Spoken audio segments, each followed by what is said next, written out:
Today we're going to be doing chapter 25 and learning about Esther. This week the big idea is God has a plan. Our Bible story reference comes from Esther chapter 2, 15 through 18 and Esther 3, verse 6 through 16. The memory verse this week is, "Who knows but that you have come to your royal position for such a time as this?" And that's Esther 4:14. Esther was a Jewish girl. She was part of God's special people. Like many of the Israelite people, though, she was no longer living in God's special land. Esther was living in Persia. In the book of Esther, there are many surprising twists and turns. We see clearly that God has a plan by making Esther queen. Because her royal position, she is able to influence the king and save her people from destruction. Sometimes in our own lives, it's hard to make sense of things, but we can rest knowing that God has a plan, always. So, today's Bible story, the king of Persia was in need of a new queen. He had ladies from all over the land come to the palace so he could choose a new queen. It would be unusual for a king to choose a Jewish girl, but that's what he did. Let's read about it in Esther 2, verses 15 through 18.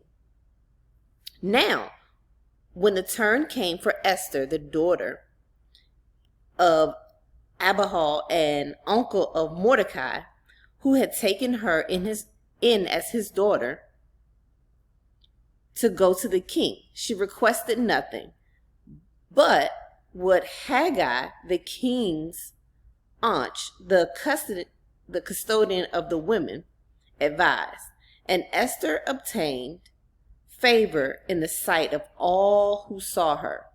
So Esther was taken to the king into his royal palace, and in the 10th month, which is the month of Tebeth, in the 7th year of his reign. The king loved Esther more than all the other women, and she obtained grace and favor in his sight more than all the virgins. So he set the royal crown upon her head and made her queen. Then the king made a great feast, the Feast of Esther, for all of his officials and servants, and he proclaimed a holiday in the province and gave gifts according to the generosity of a king. While she was queen, she had an amazing opportunity to save her people from an evil man named Haman. Even though it was forbidden to go to the king uninvited, that's just what Esther had to do. Let's keep reading. In Esther 3, verses 6 through 16.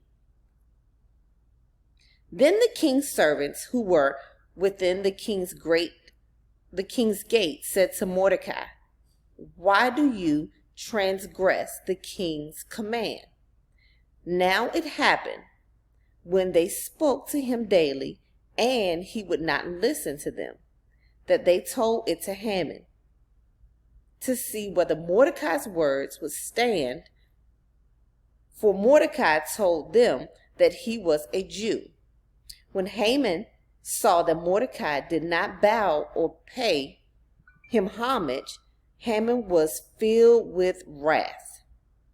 But he disdained to lay hands on Mordecai alone, for they had told him of the people of Mordecai. Instead, Haman sought to destroy all the Jews who were throughout the whole kingdom. The people of Mordecai. In the 1st month, which is the month of Nisan, in the 12th year of the king, they cast pur before Haman to determine the day and the month until it fell on the 12th month, which is the month of Adar.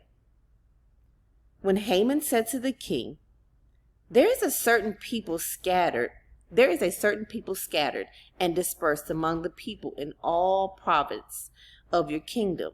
Their laws are different from all the other peoples, and they do not keep the king's laws. Therefore, it is not fitting for a king to let them remain. If it pleases the king, let a decree be written that they be destroyed.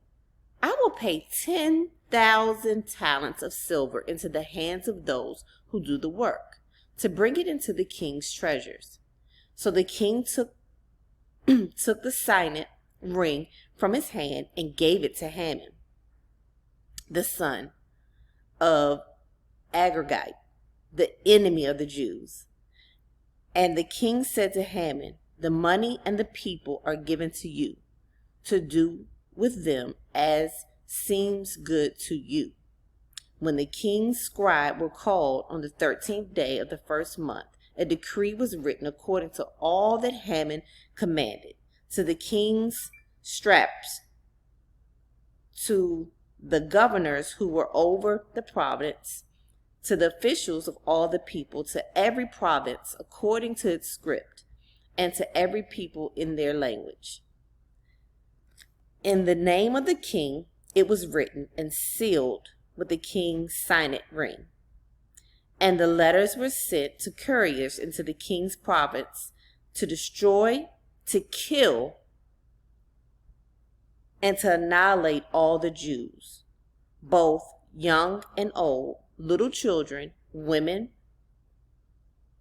in one day, on the 13th day of the 12th month, which is the month of Adar, and to plunder their possessions.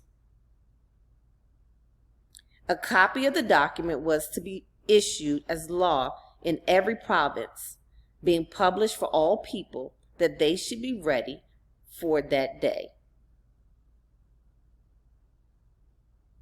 The couriers went out, hastened by the king's command, and the decree was proclaimed. So the king and Ammon sat down to drink, but the city was perplexed. God has a plan, and the Jewish people were saved by Esther's brave actions.